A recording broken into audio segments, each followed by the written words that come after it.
Hello. चलो हमारा class आज जो शुरू हो रहा है बच्चों, वह क्लास 12th का फिजिक्स का दूसरा चैप्टर, दूसरी तीसरी वीडियो बन रही है आपकी। और ये चैप्टर तो पहला ही है। हम लोग आवेश के गुण के बारे में हम लोग समझ रहे थे। हम लोग आवेश के गुण के बारे में समझ रहे थे।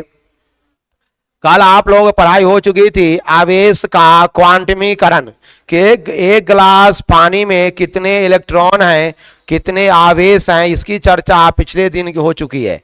अब मैं आपको आवेश के अन्य सारे गुणों के बारे में बताते हैं। उसके बाद कूलॉम का नियम आएगा और सारा टॉपिक जैसे जैसे क्वेश्चन बनेगा उस सब मैं लिख दूंगा बगल में कहाँ से क्वेश्चन बनेगा। इसके साथ साथ ऑब्जेक्टिव का भी क्वेश्चन, ऑब्जेक्टिव कहाँ से उठेगा मैं उसको भी घेर कर लिख दूंगा।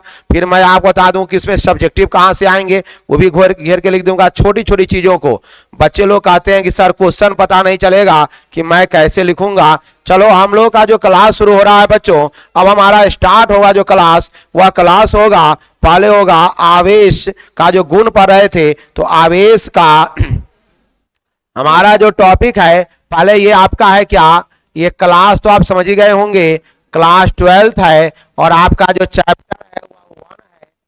ध्यान रखना होगा प्यारे बच्चे, चैप्टर आपका क्या है 1 है और ये पार्ट इसका पार्ट नंबर 4 है। 3 पार्ट हो चुकी है, उसका शायद आप लोगों के पास अपलोडेड वीडियो नहीं हो। चलो मेरा ही लाइव आप लोग मेरा लाइव क्लास भी चलता है, आप लोग इसे जुड़ सकते हैं। और ये क्लास के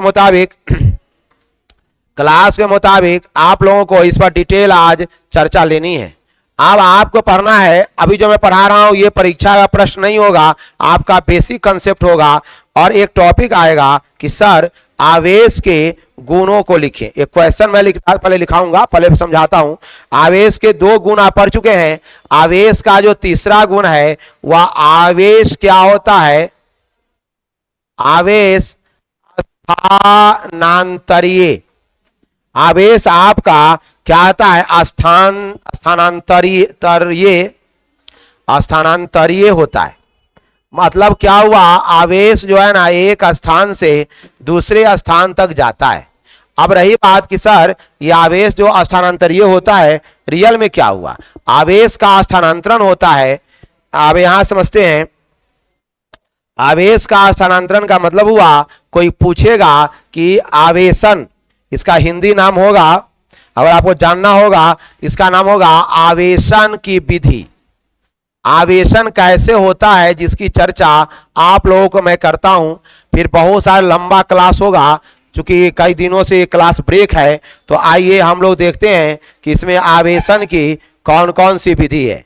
तो विधि जो आ रहा है आवेशन का, पहला विधि आप लोग पहले पढ़ चुके हैं, वह आवेशन की विधि का पहला पॉइंट है घर्षण।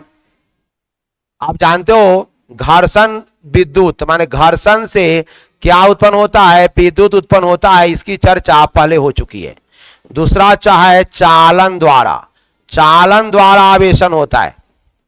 चालन द्वारा क्या होता है बच्चे, आवेशन, माने आवेशन की क्रिया हम लोग कैसे करते हैं बच्चों, चालन के द्वारा करते हैं। तो चालन के द्वारा जो आवेशन होता है इसको हम समझिए।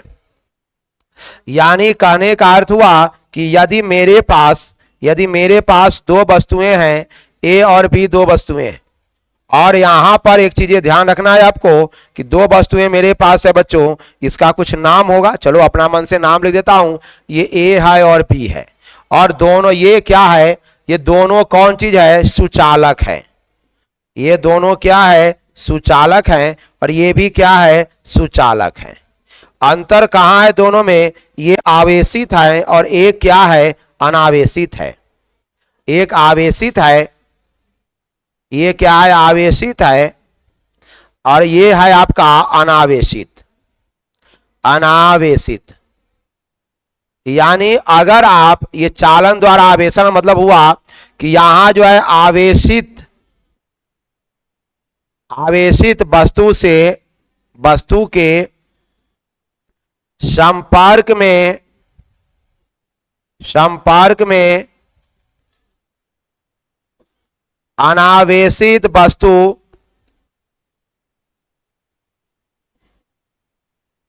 आता है तो क्या होता है, तो चालन एक वर्ड में लिखा है तो चालन मतलब अच्छा एक बात है और समझो, मैंने एक वर्ड लिख दिया है कि संपर्क में आता है मतलब कांटेक्ट होता है। अगर संपर्क में आएगा इसका सीधा मतलब है कि क्या हो रहा है, वह कांटेक्ट हो रहा है। मैंने यहां से यहां ये कहां जा रहा है, कांटेक्ट में जा रहा है।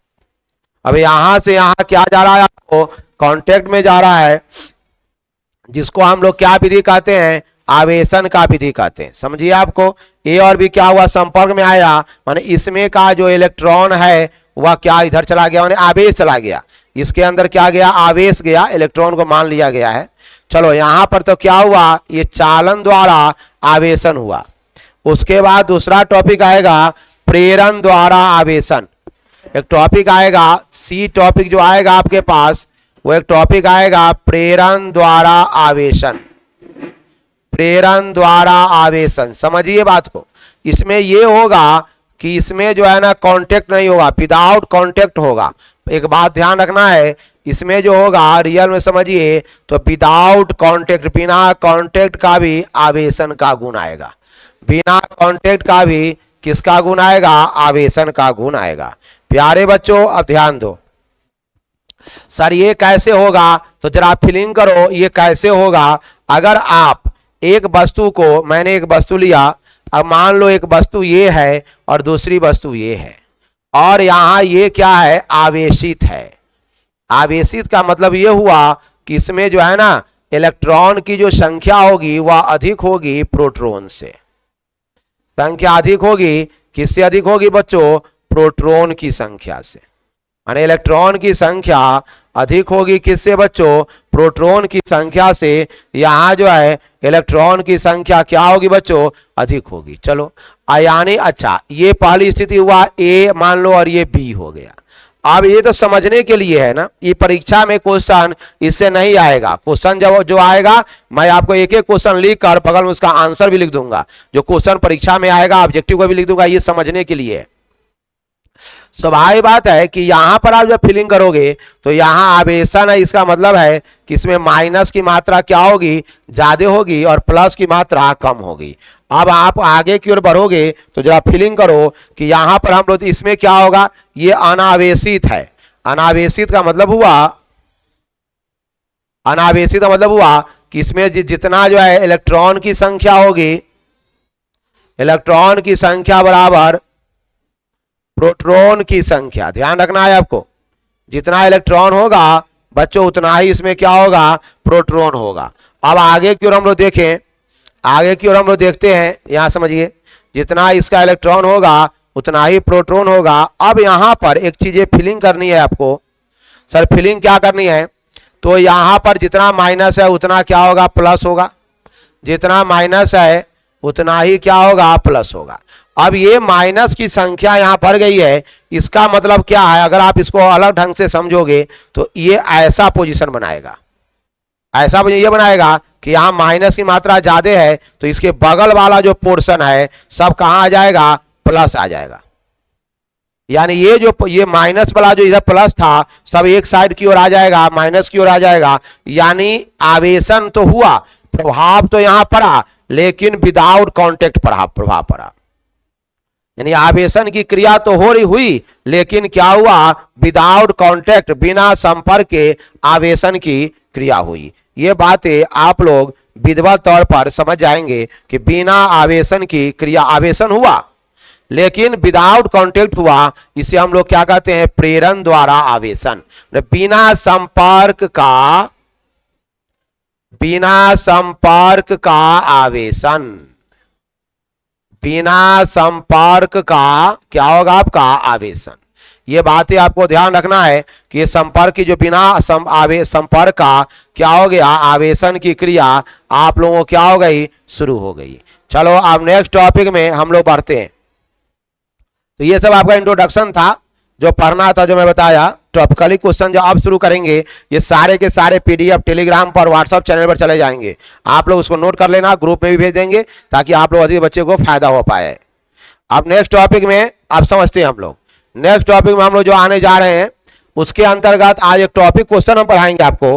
पहले क्वेश्चन पढ़ाने जा रहे हैं कि द्रव्यमान और आवेश में कुछ चीजें आएगा निर्देश तंत्र एक टॉपिक आएगा इसमें। अब यहां पर पहले एक टॉपिक एक एक चीज समझाता हूं। पहले एक टॉपिक आएगा निर्देश तंत्र। निर्देश तंत्र मतलब क्या हुआ बच्चों, ध्यान दो। यहां निर्देश तंत्र मतलब क्या हुआ, किसी वस्तु को वह स्थिर अवस्था में हो या गति अवस्था में हो, उसके आवेश में कोई परिवर्तन नहीं होता है। यानी निर्देश तंत्र का मतलब हुआ कि वह आवेश किसी भी अवस्था में होगा, वह गतिशील आवेश हो या स्थिर आवेश हो, उसके आवेशन में मतलब उसके जो है मात्रा में कोई परिवर्तन नहीं होता है। यानी इसका अर्थ हुआ किसी वस्तु पर जो आवेश है, किसी वस्तु पर आवेश वह गतिशील हो या स्थिर हो, गतिशील हो या स्थिर हो, उसमें किसी वस्तु वह गतिशील हो या स्थिर हो, उसमें आवेश में कोई परिवर्तन नहीं होती है। याद रखना टेक्निकली वर्ड, सब ये सब टेक्निकली वर्ड है, निर्देश तंत्र हुआ। अब आपको समझना है, जैसे यहां Q है और यहां Q है, तो यहां जो है यह स्थिर अवस्था में, ये क्या स्थिर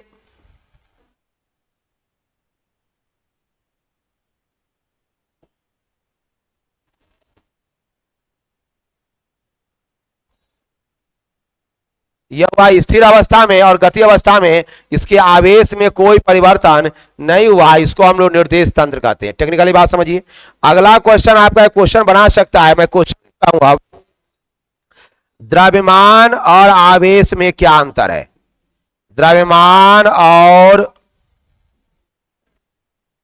में क्या अंतर है? क्वेश्चन आंसर साथ साथ हो रहा है। अब ये क्वेश्चन अंतर है, अब याद करते रहना है आपको, द्रव्यमान और आवेश में क्या अंतर है। पहले देखो एक टेक्निकली बात समझते हैं हम लोग। टेक्निकली बात यह है कि देखो बिना द्रव्यमान का आवेश, बिना द्रव्यमान के आवेश का अस्तित्व नहीं है। यानी बिना द्रव्यमान का आवेश नहीं होगा, अर्थात बिना द्रव्यमान का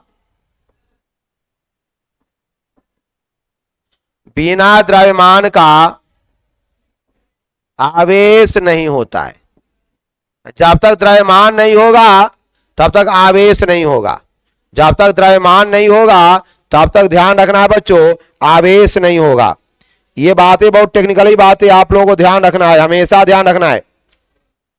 द्रव्यमान यानी बिना, अच्छा लेकिन ध्यान देना है, लेकिन मैं ये बात और लिख देता हूं, लेकिन आवेश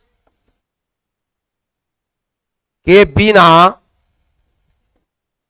क्या हो सकता है? द्रव्यमान हो सकता है।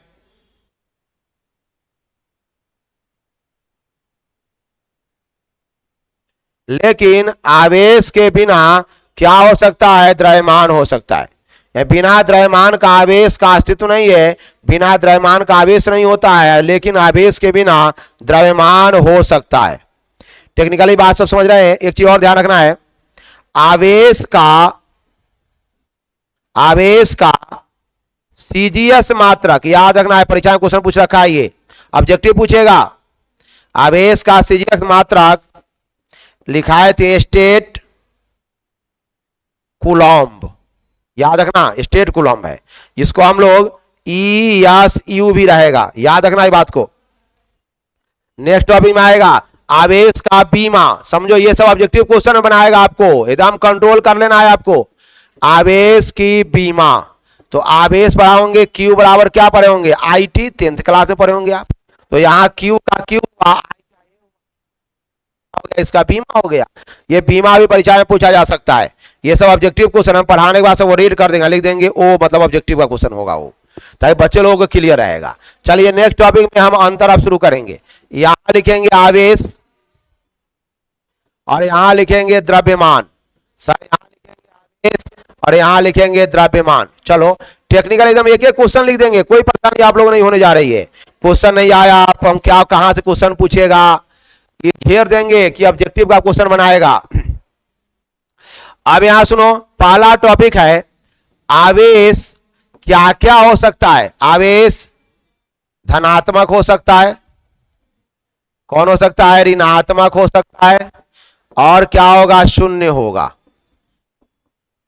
धनात्मक या ऋणात्मक या क्या होगा, आवेश शून्य होता है। इतनी बातें ध्यान रखना है।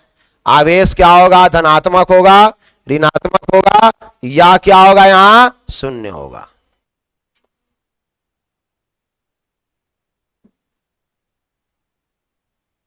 धनात्मक होगा, ऋणात्मक होगा, और क्या होगा, शून्य। ध्यान रखना, आवेश किस रूप में हो सकता है, ये धनात्मक हो सकता है, ऋणात्मक हो सकता है, और शून्य हो सकता है। लेकिन जो ये द्रव्यमान है, द्रव्यमान हमेशा क्या होगा बच्चों, धनात्मक होता है, माने प्लस में होगा। कभी भी द्रव्यमान माइनस में नहीं होगा, कभी भी माइनस के 10 किलोग्राम नहीं हो सकता है। नेक्स्ट टॉपिक में हम लोग आएंगे। इसमें आवेशों के बीच, इसमें आवेशों के बीच तो आकर्षण एवं प्रतिकर्षण बल लगता है। इसमें आवेशों के बीच आकर्षण एवं प्रतिकर्षण बल लगता है।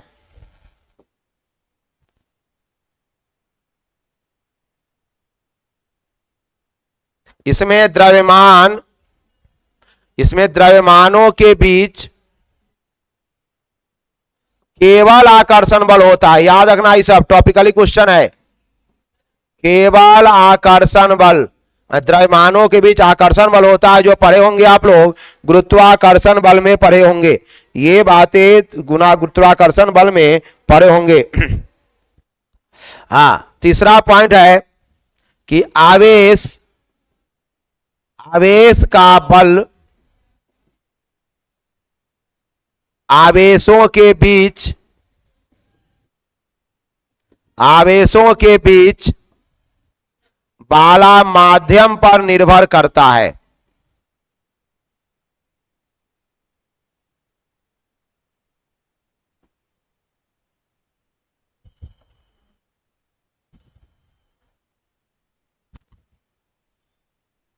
और यहां क्या है, द्रव्यमान का आकर्षण बल द्रव्यमानों के बीच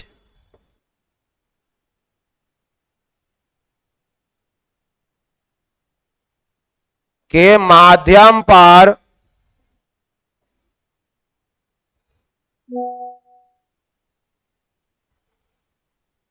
निर्भर नहीं करता है। द्रव्यमान का आकर्षण बल द्रव्यमानों के बीच माध्यम पर निर्भर नहीं करता है। अगला टॉपिक हम लोग बढ़ेंगे। अगला टॉपिक जो आ रहा है इजी, आप लोग ध्यान से एडजस्ट करोगे सब आ जाएगा। इसका डी वाला पोर्शन है, इसका डी वाला पोर्शन। कुछ चीजें हैं जो दोनों में समान है। कैसे समान है, देखो, यह संरक्षित होता है, ये क्या होता है, वह संरक्षित होता है। आवेश संरक्षित होता है, और द्रव्यमान संरक्षण सिद्धांत भी है। और द्रव्यमान भी क्या होते हैं बच्चे, संरक्षित होते हैं। याद रखना है, आवेश संरक्षित होते हैं, और यहां कौन सी आएगा, द्रव्यमान भी क्या होते हैं, संरक्षित होते हैं। अब यहां कुछ चीजें, अच्छा, आवेश का मान ध्यान रखना, वेग पर निर्भर नहीं करता। आवेश का मान वेग पर क्या करता बच्चों, नहीं करता है। ध्यान रखना है, आवेश का मान वेग पर निर्भर नहीं करता है। जबकि यहां लिखेंगे द्रव्यमान का मान वेग पर निर्भर करता है। ध्यान रखना है, द्रव्यमान का मान वेग पर क्या कर रहा है, आपका निर्भर कर रहा है। समझ में आया? अच्छा, अर्थात समझो यहां, अर्थात बच्चों अगर ये द्रव्यमान बढ़ेगा तो वेग भी क्या होगा, बढ़ेगा। अगर द्रव्यमान बढ़ेगा तो स्वाभाविक बात है बच्चों, वेग भी क्या होगा आपका, बढ़ेगा। इतनी बातें आपको क्लियर करना है कि द्रव्यमान भी बढ़ेगा तो क्या बढ़ेगा बच्चों, वेग भी क्या होगा, बढ़ेगा। अब नेक्स्ट टॉपिक में हम लोग अगला टॉपिक की ओर बढ़ते हैं। इतनी बातें तो आप लोग समझ गए होंगे। अब मैं आपको अगला टॉपिक पढ़ा रहा हूं। अगला में हमको कुछ पढ़ाना क्या है, देखो यहां इसमें यह पढ़ाना है कि आपको आपके अंदर जो है सिस्टमेटिक, अच्छा आवेश के गुणों को लिखे। क्वेश्चन होगा जो पीवीआई इंपॉर्टेंट क्वेश्चन होगा जो मैं आपको पढ़ाने वाला हूं। आवेश के गुणों को लिखे 2 नंबर का क्वेश्चन परीक्षा में आ सकता है। आवेश के गुणों को लिखें। अब इसकी चर्चा हम लोग बताते हैं कि कैसे होगा आवेश के गुण, और उसके बाद कूलॉम के गुणों का महत्व। पहले जो पूछा जाएगा कि आवेश के गुणों को लिखे, क्वेश्चन होगा 2 नंबर का। ये क्वेश्चन मैं लिख रहा हूं एकदम वीवीआई इंपॉर्टेंट क्वेश्चन, वीवीआई है इसलिए मैं इसको रेड से लिख लेता हूं।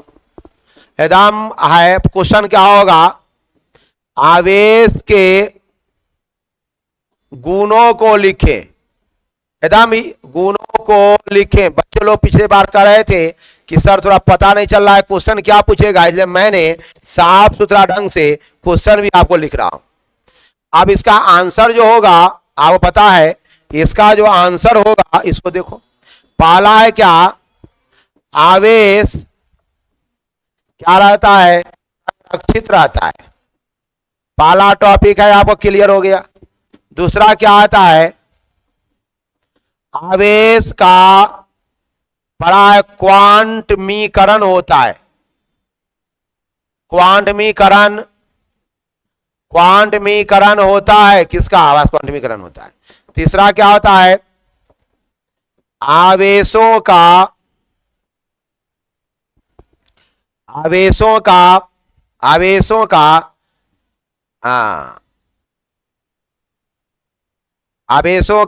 बीज गणितीय योग, आवेशों का योगात्मक मान होता है।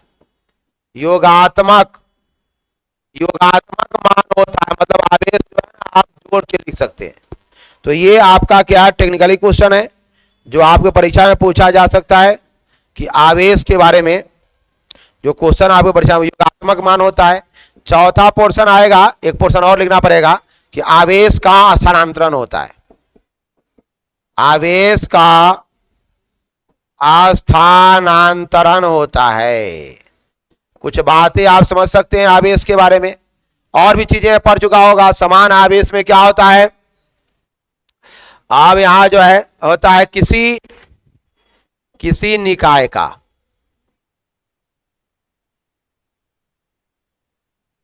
ये टॉपिक आपका क्वेश्चन हो जाएगा। 2 नंबर क्वेश्चन आएगा, 4 पॉइंट लिखोगे, 2 में 2 नंबर दे देगा आपको। 2 नंबर क्वेश्चन आएगा, 4 पॉइंट लिखोगे, 2 में 2 नंबर दे देगा। अब हाँ बिल्कुल 2 में 2 नंबर बच्चे लोगों को मिलेगा, नो डाउट एट ऑल, कोई डाउट नहीं है। हमारे बच्चे अब समझ गए होंगे। अब मैं ध्यान दो, अब मैं पढ़ाने जा रहा हूं कूलॉम का नियम। क्या आप लोग पढ़ने के लिए तैयार हैं बच्चे? अभी है टाइम, आप आराम से पढ़ सकते हैं। नेक्स्ट टॉपिक में पढ़ते हैं कूलॉम का नियम। हमारा जो टॉपिक आका है एकदम, ये भी पीवीआई इंपॉर्टेंट क्वेश्चन है। अच्छा चलिए पहले हम बाय करके बता देते हैं कि बोर्ड का क्वेश्चन कौन कौन। ये तो 50 का सब्जेक्टिव क्वेश्चन होगा। सर कितने नंबर का होगा, तो 2 अंक का होगा। ये 2 अंक का क्वेश्चन होगा, मैं 2 नंबर वाला क्वेश्चन होगा। चलिए अब आप ध्यान दीजिए, ये क्वेश्चन आपके परीक्षा के लिए नॉलेज के लिए जरूरी है। ये क्वेश्चन जो है ना, ये ऑब्जेक्टिव क्वेश्चन में आएगा। बच्चों ध्यान दो, ये जो क्वेश्चन आने जा रहा है वह आपको ऑब्जेक्टिव क्वेश्चन आने जा रहा है। आवेश का मात्रक बला, देखो यहां ये बीमा, 2 मिनट रुक जाओ, इसको मैं क्लियर कर देता हूं। ये आवेश की जो बीमा है ना, ये आपको जो है ना ऑब्जेक्टिव क्वेश्चन में आएगा। इसे भी पूछ सकता है लेकिन आपको बाद में देखा जाएगा, लेकिन ये सब एकदम वीवीआई क्वेश्चन है। ये क्वेश्चन सभी आप लोगों के लिए है। हाँ ये बहुत इंपॉर्टेंट क्वेश्चन है। आवेश का सीजीएस मात्रा क्या है, स्टेट कूलम, ईएसयू लिखा रहेगा। ध्यान रखना बच्चों, ये लिखा रहेगा ईएसयू, सीएसयू लिखा रहेगा। समझ में आया? ईएसयू लिखा रहेगा, ईएसयू लिखा रहेगा। आगे हम लोग पढ़ेंगे, जो इंपॉर्टेंट क्वेश्चन बता देते हैं। ये सब क्वेश्चन आपके याद कर लेना है, इंपॉर्टेंट नहीं है। चलिए नेक्स्ट टॉपिक हम लोग पढ़ते हैं। अब इसी तरह सब ऑब्जेक्टिव सब्जेक्टिव को खेल देंगे हम आपको। चलो अब इसी टॉपिक को थोड़ा हम आगे की ओर बढ़ते हैं।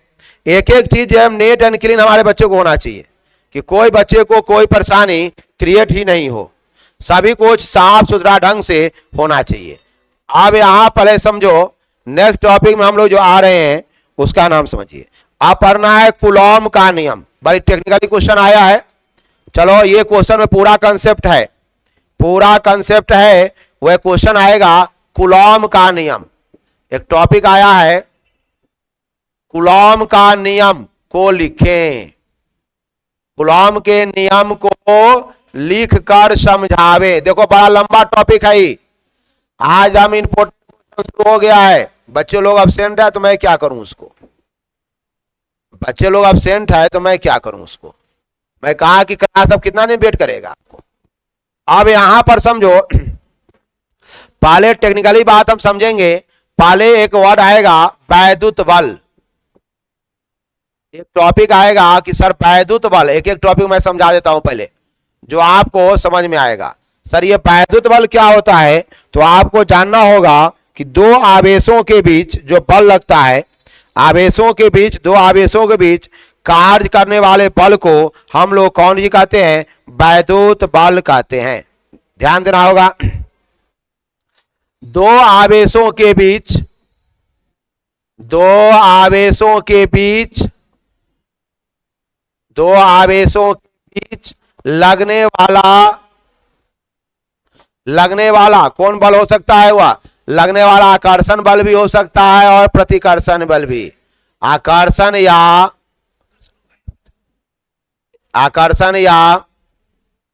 प्रतिकर्षण बल को, आकर्षण या प्रतिकर्षण बल को हम लोग कौन बल कहेंगे, विद्युत बल कहते हैं।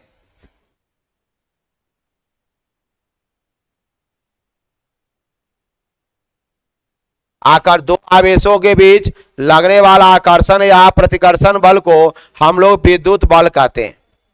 अब रहा एक वर्ड आएगा कूलॉम का नियम। सुनो पहले, कूलॉम का नियम। एक बात ध्यान रखना है कि कूलॉम का नियम के बारे में हमें यह जानना है कि कूलॉम ने नियम कहां से दिया। कूलॉम साहब ने नियम कहां से दिया और यह नियम कब का है। बहुत पुराना नियम है, 1785 का नियम है। जानते हैं 1785 का ही नियम है बच्चों। 1785 ईस्वी में वैज्ञानिक कौन है, C.A. कूलॉम। ध्यान रखना, C.A. कूलॉम ने क्या किया, प्रयोगों के आधार पर। टेक्निकली बात समझिए, कहां से नियम आया, प्रयोगों के आधार पर। प्रयोगों के आधार पर, प्रयोग के आधार पर दो आवेशों के बीच, एकदम रट जाना है लाइन बाय लाइन, एक एक वर्ड क्लियर होना चाहिए। दो आवेशों के बीच लगने वाला, दो आवेशों के बीच क्या है आपका, लगने वाला बल का अध्ययन किया। हाँ, प्रयोग के आधार पर दो आवेश लगने वाला बल का अध्ययन करके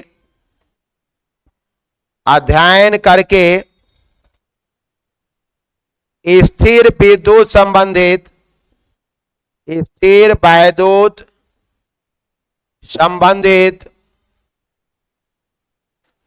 नियम दिया।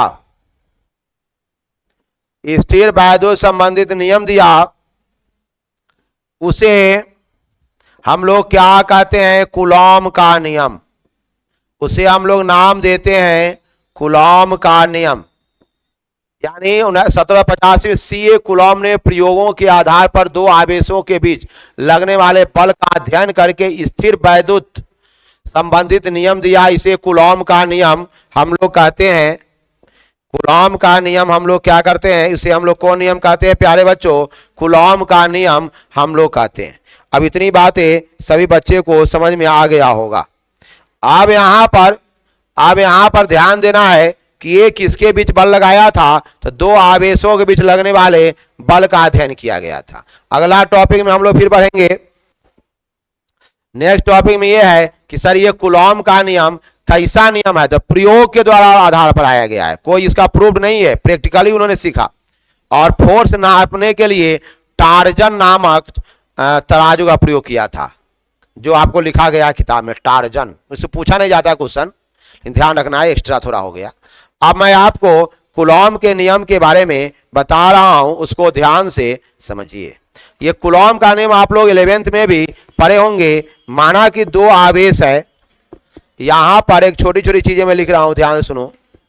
एक यहां एक आवेश है और फिर यहां पर एक आवेश है, दो आवेश है और दो आवेश हैं, दो बिंदु है, पहले लिख लेंगे हम लोग। यहां पहले ये कौन है बच्चों, दो बिंदु हैं, पहले के बाद समझिए। एक बिंदु ए है और एक बिंदु बी है। सर इस पर आवेश क्या है, मान लो इस पर Q1 आवेश है और इस पर क्या है, Q2 आवेश है। क्लियर करो। और इसके बीच की दूरी, हमारी बात समझिए, इसके बीच की जो दूरी है बच्चों वह कैसे है समझते हैं हम लोग। इसके जो बीच की दूरी है वह आपको, इसके जो बीच की दूरी है ऐसे हम लोग समझें, यहां ऐसे कर देते हैं, ऐसे। इसकी बीच की दूरी जो है बच्चों R है। ये बीच की दूरी जो है वह रियल में क्या है, R है। यहां से यहां की जो दूरी है, यहां से यहां की दूरी है एकदम R है। तो अब ध्यान देना है कि दो वस्तुओं के बीच क्या लगने जा रहा है, बल लगने जा रहा है। आप पूछोगे कि सर कौन बल लगेगा, दिमाग लगाओ, कौन बल लगेगा, आकर्षण बल लगेंगे या प्रतिकर्षण बल लगेंगे। बच्चे हमसे पूछेंगे कि सर कौन बल इसमें लगेगा, तो आपको ध्यान देना है कि सर आकर्षण बल लगेंगे या प्रतिकर्षण बल लगेंगे। थोड़ा दिमाग लगाकर आप लोग सोचिए। चूंकि दोनों आवेश जो आपका है Q1 एवं Q2, ये कौन आवेश है, धनावेश है, धनावेश है। ये दोनों धनावेश हैं, पहले समझिए आप, दोनों धनावेश है, अर्थात समान आवेश है, समान आवेश है तो प्रतिकर्षण होगा। समान आवेशों में बच्चों प्रतिकर्षण होता है। तो समान आवेश है तो दोनों के बीच प्यारे बच्चों क्या होगा, प्रतिकर्षण होगा। तो अब आपको ये जानना है कि सर ये प्रतिकर्षण कैसे होगा। आप समझिए ये प्रतिकर्षण कैसे होगा, थोड़ा मैं समझाता हूं। तो ये फोर्स इधर की ओर लगेगा और ये फोर्स इधर की ओर लगेगा। ध्यान रखिए, ये दोनों ओर चला, ध्यान देना होगा, यही साइंस से समझना है। यहां पर आपको, सॉरी गलत लिखा गया लगता है, हाँ इसको सीधा करना होगा। साइंस है, फिगर बहुत मायने रखता है बच्चों, अगर फिगर गया तो काम खत्म। साइंस का फिगर बहुत महत्वपूर्ण है, ध्यान रखिए। साइंस का जो फिगर है वह क्या है, बहुत महत्वपूर्ण है। देखो यहां है इधर की ओर, एक ठो फोर्स लगेगा इधर की ओर। सर ये फोर्स लगा जी, बिल्कुल लगा। सर आप यहां बताइए ये फोर्स है ना, तो क्या लिखोगे यहां, मान लो F फोर्स लगा ये, और यहां भी इधर की ओर भी क्या लग रहा है, बल लग रहा है। अगर कोई बच्चा इधर से उधर घुमा देगा तो गलत हो जाएगा, क्योंकि हाँ अगर यहां पर माइनस प्लस रहता तो हम क्या करते, उधर क्यों नहीं, दोनों को इधर उधर घुमा देते। ये बातें ध्यान रखो, छोटी छोटी चीजें हैं, साइंस की बड़ी मोटी है, अगर यही सब पर गड़बड़ हो जाता है। अब यहां लिखना होगा, माना कि दो बिंदुओं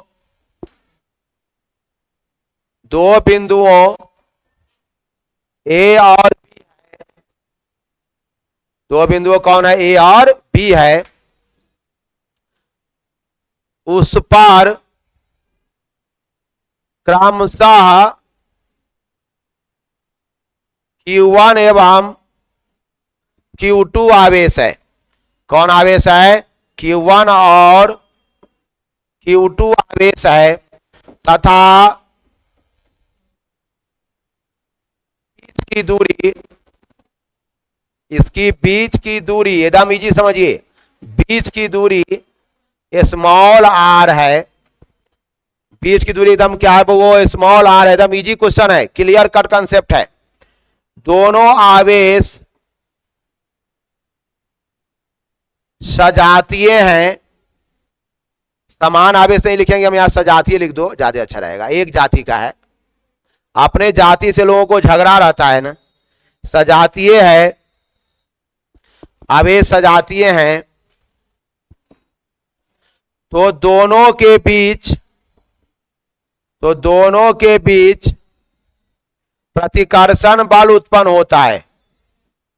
प्रतिकर्षण बल, देखो साइंस को पूरा समझना होगा। प्रतिकर्षण बल क्या होता है बच्चों? उत्पन्न होता है। दोनों के बीच कौन बल उत्पन्न हो रहा है? प्रतिकर्षण बल उत्पन्न हो रहा है। और यह यहां समझो, अब ये कौन बल है आपका? प्रतिकर्षण बल उत्पन्न हो रहा है। अब इसी को कंसेप्ट में बताएंगे। तो यह दोनों आवेशों के बीच लगने वाला कौन है आपका? बल, लगने वाला बल, जिसको हम लोग कहेंगे स्थिर वैद्युत बल। क्यों बाबू स्थिर वैद्युत बल कहेंगे? क्योंकि आवेश यहां स्थिर है, इसलिए नाम पड़ेगा स्थिर वैद्युत बल। हम इसको देखो यहाँ याप ई लिख देंगे, ज्यादा आपको याद कंफ्यूजन कभी नहीं रहेगा, क्यों बहुत सारे फोर्स आने वाले हैं, तो इसका नाम रख दो। सर याप ही आपने क्यों रख दिया? तो इलेक्ट्रोस्टैटिक फोर्स माने स्थिर वैद्युत बल, इसको हिंदी में भी लिख लोगे शॉर्ट फॉर्म समझने के लिए। कौन बल है? वैसे यहां पर जनरल पर काम कर रहा है, लेकिन मैं आपको यहां लिख दिया हूं स्थिर वैद्युत बल।